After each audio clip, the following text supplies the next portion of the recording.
Guys ఇప్పుడే మీ phone ఇలా పడేసేయండి. ఎందుకంటే మనం వేలు లక్షలు పెట్టి స్మార్ట్ ఫోన్స్ కొంటుంటాం, బట్ ఇందులో ఉండే కొన్ని స్మార్ట్ ఫీచర్స్ ని అసలు ఎవరు యూజ్ చేయరు.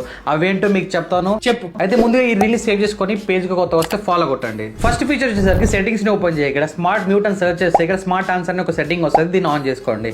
సో ఎవరైనా కాల్ చేసినప్పుడు చెవు దగ్గర పెట్టుకొని ఆటోమేటిక్ గా కాల్ లిఫ్ట్ అవుతుంది.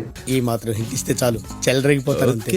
సెకండ్ ఫీచర్ వచ్చేసరికి డయల్ ప్యాడ్ ఓపెన్ చేసి పైన 3 డాట్స్ మీద క్లిక్ చేసి సెట్టింగ్స్ లోకి వెళ్ళి కిందికి వెళ్తే మనకి ఇక్కడ ఫ్లిప్ టు సైలెన్స్ అని ఉంటుంది. ఈ సెట్టింగ్ ని ఆన్ చేసుకుంటే ఎవరైనా కాల్ చేశారనుకోండి, సైలెంట్ లో పెట్టాలంటే ఫోన్ ని ఇలా ఫ్లిప్ చేయగానే సైలెంట్ అయిపోతుంది అనమాట. థర్డ్ ఫీచర్ పర్సనల్ గా నా ఫేవరెట్ అనమాట. సో డైల్ ప్యాడ్ ఓపెన్ చేస్తే సెట్టింగ్స్ లోకి వెళ్ళండి. ఇక్కడ అకౌంట్ సెట్టింగ్స్ లోకి వెళ్తే ఇక్కడ మనకి ఆటో ఆన్సర్ అని ఉంటుంది, దీన్ని ఆన్ చేసుకోండి. ఈ సెట్టింగ్ ఎందుకు యూజ్ అవుతుంది అంటే మనం ఇయర్ పోడ్స్ కానీ ఇయర్ ఫోన్స్ పెట్టుకున్నప్పుడు ఆటోమేటిక్ గా కాల్ అనేది లిఫ్ట్ చేస్తుంది. ఎస్పెషల్లీ మనం డ్రైవింగ్ చేస్తున్నప్పుడు ఈ ఫీచర్ అయితే చాలా బాగా యూజ్ అవుతుంది అనమాట. అండ్ ఇందులో టైమర్ కూడా సెట్ చేసుకోవచ్చు. గైస్ ఎలా ఉన్నాయి, సూపర్ ఉన్నాయి కదా ట్రిక్స్. ఇలాంటివి ఇంకా ఉన్నాయి, అవి మిస్ అవ్వద్దంటే పేజ్ ని ఫాలో కొట్టండి. ఈ రీల్ కి 100K లైక్స్ వస్తే పార్ట్ 2 చేస్తాను.